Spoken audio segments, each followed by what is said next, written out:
Today we'll talk about how can you change your birthday on your Champions League app. We'll go to figure out the solution or know how you can do that on your app.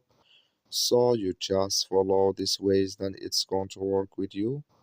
All you have to do in first, you just go here above your photo profile, click on it. So then it's going to take you to your profile. It's going to show for you like this. You click here on account settings. So then you come to next step here, it's going to show for you like this.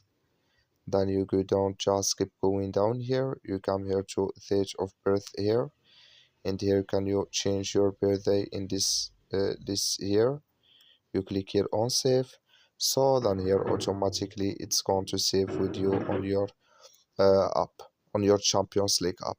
So that's all you have to do. I wish you I get it. That's all. Thank you for watching. Don't forget to support us by like and subscribe.